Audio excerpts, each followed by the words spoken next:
Alors je suis musicien professionnel, donc j'effectue des concerts en France et à l'étranger. Puis j'enseigne l'orgue, le clavecin et le piano au conservatoire à Charleville. Alors je suis donc allé en Corée du Sud, donc à Séoul et Daegu, au Japon, à Tokyo.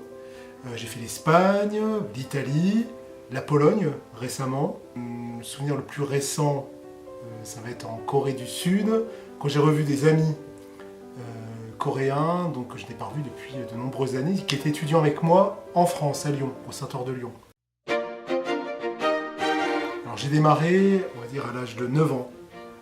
Et avant, je jouais en fait du clavier. Et on va dire que c'est à l'âge de 4-5 ans, mes parents, à Noël, ils m'ont offert un jouet. C'était un petit clavier. Et puis vous voyez que j'étais vraiment accro à cet instrument-là. Puis après, au fur et à mesure des années, j'ai eu un clavier de plus en plus grand. Et je reproduisais à l'oreille comme ça des chansons. Et je suis arrivé au conservatoire et puis à 9 ans, donc c'est par une dame dans le quartier qui m'a conseillé. Qui m'a dit va voir une autre voisine qui habite pas très loin, qui enseigne, qui donne des cours particuliers de piano.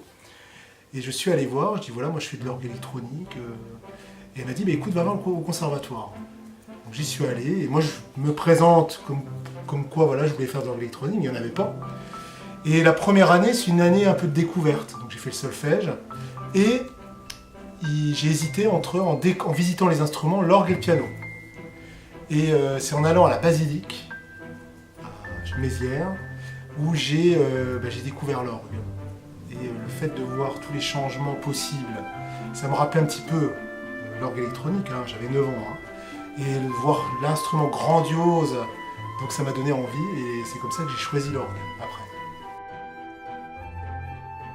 Je crois l'expérience la plus difficile pour moi, ça a été après le Conservatoire de Lyon, de se retrouver comme ça dans une période où on attend un petit peu, on ne sait pas où on va travailler, c'est au niveau du travail. De stabiliser un petit peu la vie professionnelle, voilà, d'avoir un emploi. Donc je pense que c'est là vraiment la période la plus difficile.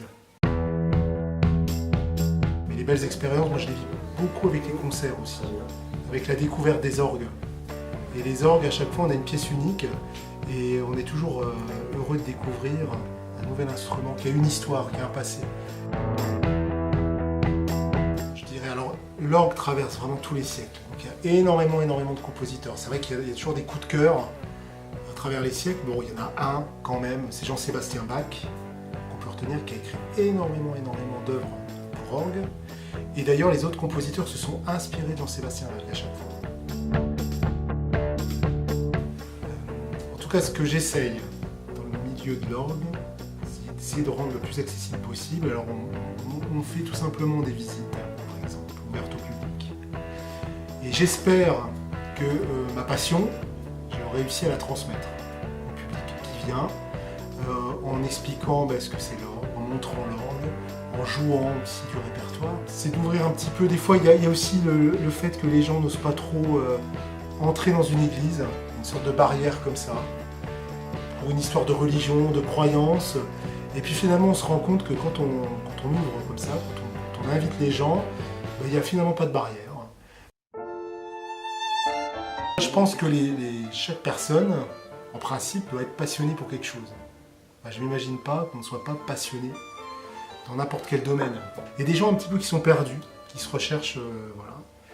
Mais je pense qu'à un moment donné, si la passion, on la sent, etc., qu'on arrive à bien chercher au fond de soi, on a comment dire, on peut trouver un petit peu sa voie. Enfin, une fois qu'on l'a trouvée, voilà, on peut aller jusqu'au bout des choses par la passion.